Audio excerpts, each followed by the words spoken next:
మనకు మన అశోక్ సార్ ఉండేగా రోజు మెసేజ్లు పెడతాడు. సారు ఇలా ఫూలే జయంతి కాబట్టి ఒక పేపర్కు ఒక ఆర్టికల్ రాసిచ్చిండు. పేపర్కు ఓలు మన Osmania university doctorate doctor Ashok sir doctor N Ashok sir పేపర్లో వచ్చింది, అది మనకు పంపించిండు సారు. ఏది జర్ర ఒక్క రెండు ముచ్చట కాదు. మానవ సమాజానికి మహాత్మా మంచి మార్గం. అది భారతదేశ చరిత్రలోనే మానవత్వానికి మహా మేధావిగా, మంచితనానికి మహా నాయకునిగా, ధర్మానికి దార్శకునిగా, అణగారిన వర్గాల ఆశాజ్యోతిగా, అట్టడుగు వర్గాలకు అన్ని రంగాల్లో అభివృద్ధికి ఆద్యుడిగా, అది విద్యకు విధేయులుగా, అదే మూఢాచారాలను మురికి కాలంలో పడేసిన నాయకునిగా, దళితులకు దారులు చేసిన నాయకులుగా, వెనకబడిన వర్గాలకు వేద పండితునిగా, అది సంఘంలోని సంస్కరణకు సాధువుగా, స్త్రీల యొక్క హక్కుల కోసం శిరస్సుగా, నిమ్న కులాల కోసం నిలువెత్తు నాయకునిగా, అది సాంఘిక దోపిడీ సంఘం సంస్కర్తగా, అది భారతదేశ బడిపంతులుగా, బలహీన వర్గాల ఆశాజ్యోతిగా, ఆదర్శప్రాయులుగా, ఆదర్శ దంపతులు జ్యోతిరావు ఫూలే, సావిత్రిబాయి ఫూలేలు. విన్నరాయ్యా, ఆదర్శ అంటే బడిపంతులుగా లాస్ట్ చెప్పాయా జన. భారతదేశ బడిపంతులుగా విన్నావా? భారతదేశంలో బడిపంతులుగా ఇప్పటి వరకు ఈ సబ్బండ కులాలకు అక్షరం ముక్క అనేది చదవద్దు, అక్షరం ముక్క చదవద్దు. మనం ఈ సబ్బండ కులాలు ఈ నాలుకతో పలికితే నాలుకలు కోసిర్రు, మనల చెవులతో ఏదన్నా ఇంటే చెవులలో శీషం పోసిర్రు. విన్నావా? మీకు కావాలన్నారా చదువు అన్నారు. మనకు మొట్టమొదటిగా ఆ పితామహుడే, ఆ మహాత్మనే మన ఇంటికి ఈరోజు మన కడప దట్టింది. మన ఇంట్లోనే చదువు పంతులు ఉన్నాడంటే, చదువుకున్న పిల్లగాడు ఉన్నాడంటే, ఆ చదువు మన ఇంట్లోకి వచ్చిందంటే ఆ దేవుడు లేకపోతే నీకు చదువు లేదు. ఇది గుర్తించి రావరన్నా. మనకు మొట్టమొదటిగా చదువు కావాలని అట్టడుగు కులాలకు యుద్ధం చేసి చదువు తెచ్చిన దేవదేవుడే మహాత్మా జ్యోతిరావు ఫూలే. ఇది కూడా తెలియదా ఇప్పటిదాకా మనకు? చదువుల తల్లి సావిత్రిబాయి ఫూలే అని తెలవకపాయి ఈ దేశానికి. ఎవరి పేరు చెప్తావే నమ్మినాం కానీ నిజంగా మాకు చదువును అందించిన తల్లి సావిత్రిబాయి ఫూలే అని ఒక్క మూర్ఖునికి తెలియదా? తెలుసా? తెలుసుకుర్రా? చదువుల తల్లి సావిత్రిబాయి ఫూలే మొట్టమొదటి అట్టడుగు కులాలకి బడులు చెప్పడానికి ఈ అజ్ఞానంలో ఉండే ఈ జీవులకి చదువు చెప్పడానికి తన భార్యకు చదువు చెప్పుకుండు. సావిత్రిబాయి ఫూలేకి చదువు చెప్పి నేర్పుకొని మళ్ళీ బడుగు బలైన వర్గాలకు పోయి నువ్వు బడి చెప్పాలి, చదువు నేర్పాలని పంపిస్తే ఆ దొంగలు, అక్కడున్న దొంగలు, ఎవరా దొంగలు మీరు తెలుసుకోవాలి. దొంగల అంటున్నా నేను. ఆ దొంగలు పేడ నీళ్లు చల్లి రామ మీద, పేడ నీళ్లు చల్లి మట్టి ముద్దలు చల్లి చెప్పులతో ఇసిరేసారు, రాళ్లతో కొట్టిర్రు. చదువు ఏమే అంటరాని దానివి, శూద్ర కులంలో జన్మించిన దానివి, శూద్రవి, అతి శూద్రులకు చదువు చెప్తావా? మీరు చదువుతారా? చదివితే గెదిగితే మేమే వేద పాండితులం, మేము చదవాలి, మీకు చదువు ఉంటుందా అని వాళ్ళ మీద అన్ని రాళ్ళు రప్పలు పేడ నీళ్ళు వేసిన దుర్మార్గులు వాళ్ళు చెప్పిందే ఇప్పటిదాకా వింటున్నాం. కానీ నా తల్లిదండ్రులు చెప్పిన బాటలో ఇంకా వెనకబడి ఉన్నామంటే మనం ఏ దశలో ఉన్నాము, ఏ స్థితిలో ఉన్నాము. ఒకసారి ఆ మహాత్ముని గురించి ఈరోజు జయంతి కార్యక్రమం, ఆయన మహాత్మా జ్యోతిరావు ఫూలే జయంతి ఇయ్యాల. ఆయన గురించి తెలుసుకోవాలిగా. ఆ మేధావి ఎవరి కోసం పోరాటం చేసిండు, ఎవరి కోసం, ఎవరికి పెడితే ఆ భిక్ష ఈరోజు చదువు మనకు వస్తుంది. చదువు ఎక్కడికి వెళ్ళి వచ్చింది? కొనుక్కొచ్చుకుని. అవును, ఎవడిచ్చిండో చెప్పమను. మొట్టమొదటిగా చదువు కావాలని 52 మిషనరీ స్కూళ్ళు పెట్టిన ఆయన, మామూలు కాదు ఈ దేశంలోనే. అటువంటి స్కూళ్ళు పెట్టి చదివిపించిన దేవదేవుడు మహాత్మా జ్యోతిరావు ఫూలే. ఆయన గురించి ఏం చెప్పుకుంటే ఎంత చెప్తావు? ఏమి చెప్పుకున్నా తక్కువే. కానీ ఆ చరిత్ర మనకు తెలియదు, తెలుసుకోవద్దు కూడా. మనం తెలుసుకునేంత ఓపిక ఉందా? మనకు ఉండదు. మనం తెలుసుకునేది వేరే వాళ్ళదా. ఓ అమ్మ, గంటలు చూడాలి, యాత్రలు, తీర్థయాత్రలు పోయి రావాలి.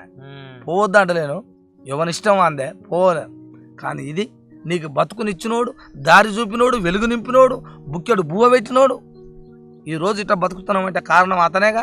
ఆ జ్యోతిరావు ఫూలే గురించి ఏమైనా తెలుసుకున్నావా? ఎవరు, ఎక్కడికి వెళ్ళి వచ్చిండు, ఎందుకు, మన కోసమే ఎందుకు ఇంత పోరాటం చేసిండు? శూద్ర కులంలో పుట్టినవాడు, ముదిరాజు కులంలో పుట్టినవాడు జ్యోతిరావు ఫూలే. మరి ఎందుకు మనకింత, మన అందరి కోసం ఎందుకు ఇంత త్యాగం చేయాల్సి వచ్చింది? అప్పట్లేంది భర్త చచ్చిపోతే భార్యను తీసి సితిమంటలు కాల్చాలి అంతే. సతీ సాగమనం విన్నావా? భర్త ఒకవేళ ఏదన్నా అనారోగ్యమో ఏదో ఒకటి వచ్చి చచ్చిండు అనుకో, భార్య ఉండొద్దు, పానంతో ఉన్నా కానీ తీసి సితిమంటలు వేసి కాల్చాలి. అలాంటి మూఢనమ్మకాలలో బతికిన ఈ దేశం అన్నట్టు.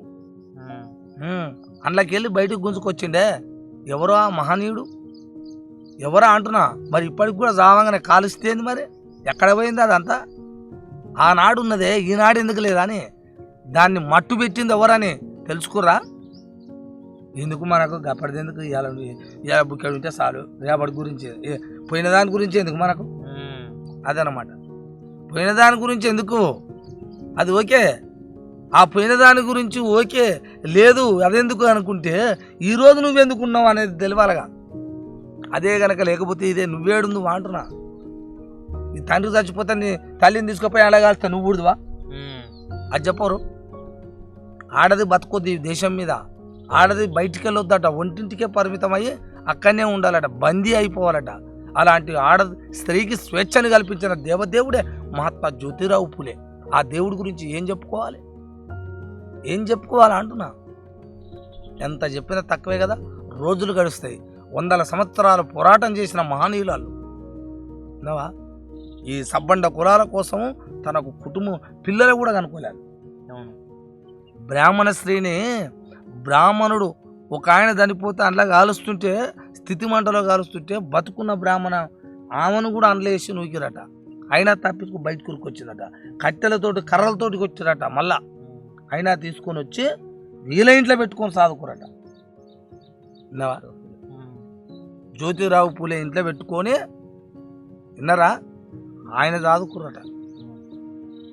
ఎవరు చెప్పాలి ఇవన్నీ? ఎంత ఎంత మంచి గుణం, ఎంత మంచి మనసు ఉంటే అది తీసి అంత దగ్గరికి తీసి అట్లా చేసి. పూలే గురించి చెప్పుకోలేమా? పూలే గురించి పెద్ద ఈరోజు జయంతి కార్యక్రమాలు గవర్నమెంట్ జరిపియొద్దు పెద్ద ఎత్తున. గ్రామాన మండలాన జ్యోతిరావు పూలే గురించి చెప్పొద్దు. జయంతులు ఉత్సవాలు గొప్పగా జరుపుకోవాలని గవర్నమెంట్ ప్రకటించవద్దు, ప్రకటించాయి. ఇటువంటి వద్దు మనకు. మనలా నాశనం చేసినోనే వర్ధంతులు జయంతులు చేయాలి పెద్ద ఎత్తున. మనం నాశనం చేసినోని ఎవడో మరి ఆ నాశనం చేసినోని మీరే తెలుసుకోవాలి.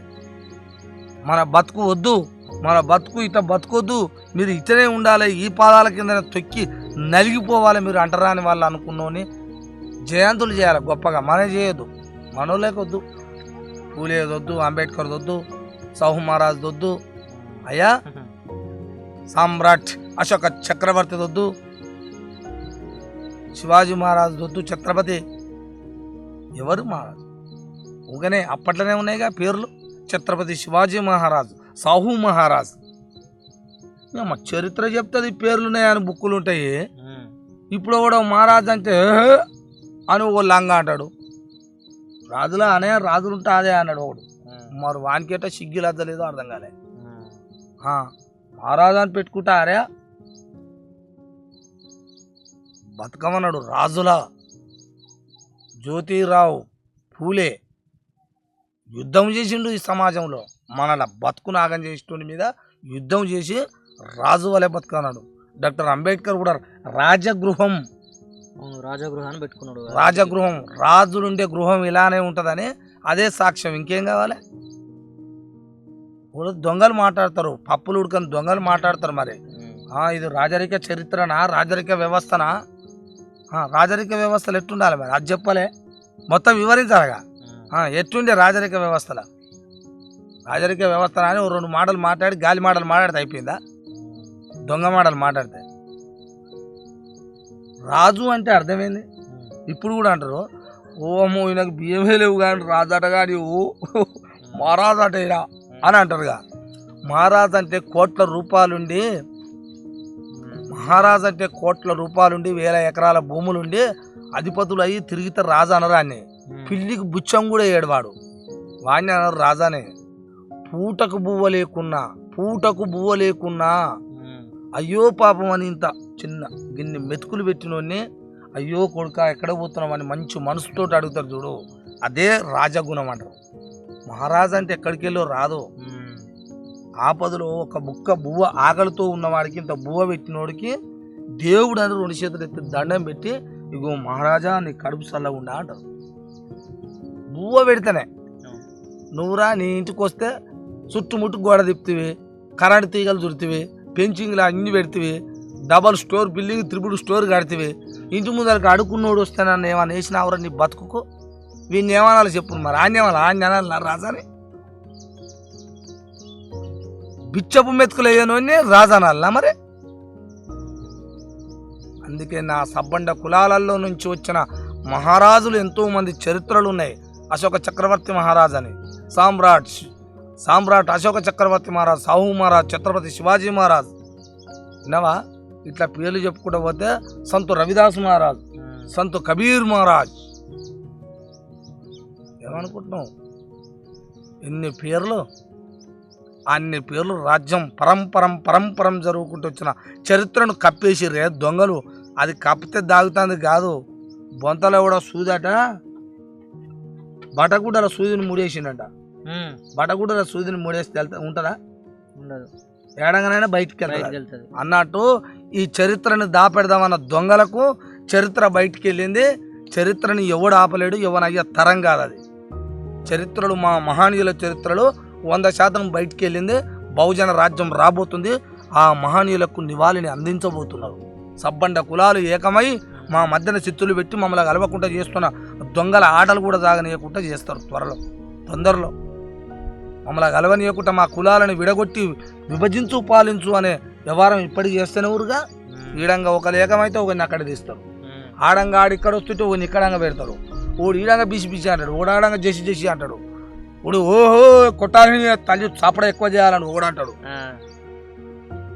ఏ చప్పడ చేసినా ఎవ్వని విభజించి ఈడంగా ఆడంగా తోలినా అందరూ ఒక కాడికే అవుతాం. 2 రోజులు తిట్టుకున్నా కొట్టుకున్నా అందరూ ఒకటే అవుతాం. రాజ్యం తెచ్చుకుంటాం. ఖబర్దార్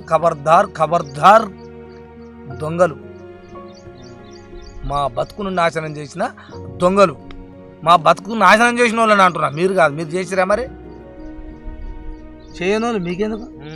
నేను చేసిన వాళ్ళని అంటున్నా. మీరు మంచి కోరుకున్న వాళ్ళే, మిమ్మల్ని ఏమంటలేము. మా బతుకును నాశనం చేసిన వాళ్ళని అంటున్నాం దొంగలని. మళ్ళీ ఇది కూడా పెద్ద కష్టమే చెప్పకపోతే. మమ్మల్ని అనడేమో ఈ ముసలోడు అనుకుంటారు. మా బతుకుని, మా తాతలని ముత్తాతలని మా నాయనలని చదువు సంధ్య లేకుండా దూరం చేయాలనుకున్నాడు.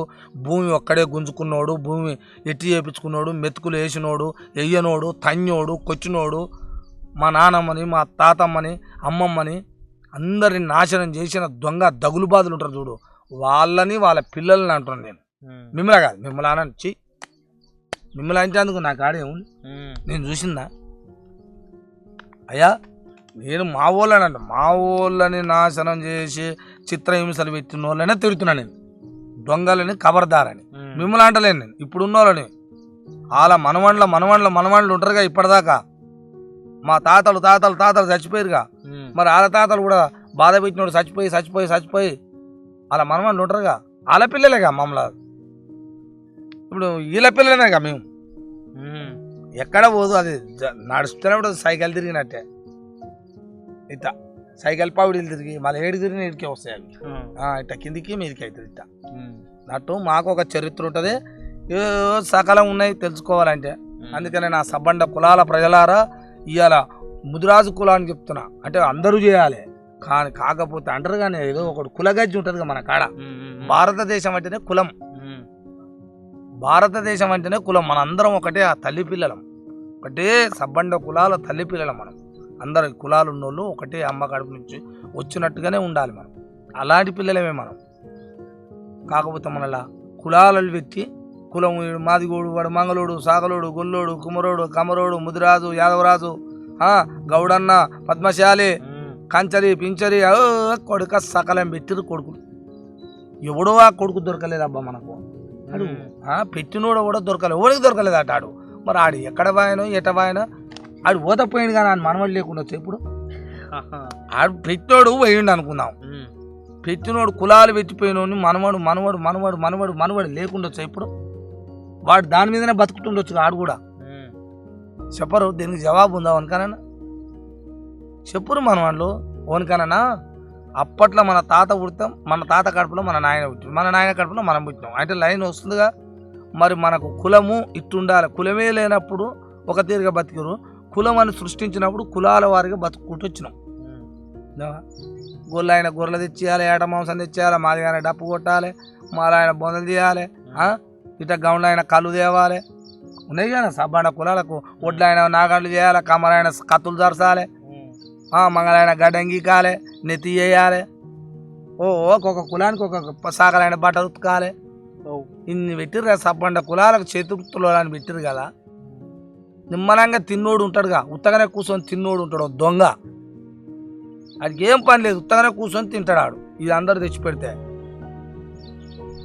మరి మమ్మల్ని నాశనం పట్టించు మనవాళ్ళు ఇప్పటికి లేకుండా సార్ వాడు చెప్తుంటే తింటలేరు మళ్ళీ దేశం. అందుకనే నా మనవాళ్ళు మీరు తెలుసుకోరు, నా పూలే గురించి తెలుసుకోండి, జ్యోతిరావు పూలే గురించి తెలుసుకొని, సావిత్రిబాయి పూలే గురించి తెలుసుకొని, అంబేద్కర్ గురించి తెలుసుకొని, అధ్యయనం చేసి చరిత్రను తెలుసుకొని చరిత్రలో ముందుండాలి అని చెప్తున్నా నేను. సబ్బండ కులాలు ముందుండాలి, అలా నాడు పోయిన రాజ్యాన్ని తిరిగి సంపాదించుకోవాలని చెప్తున్నా నా మనవండ్లకి. నేను మీ తలవారు తాతని. తెలియకపోతే అడగండి, ఎంత కావాలనో అంత చెప్తా. మీ దగ్గరికి ఇంకొకరిని కూడా పంపిస్తా. తెలుసుకోవడమే ఉత్తమం. తెలుసుకోలేనంత కాలము నువ్వు చరిత్ర తెలుసుకోలేనుడు చరిత్ర ఈనుడుగా మూర్ఖుడిగా మిగిలిపోతామని చెప్తున్నా నేను. ఇదే నా సవాలు, ఇదే నా మాట, ఇదే శాశ్వతం.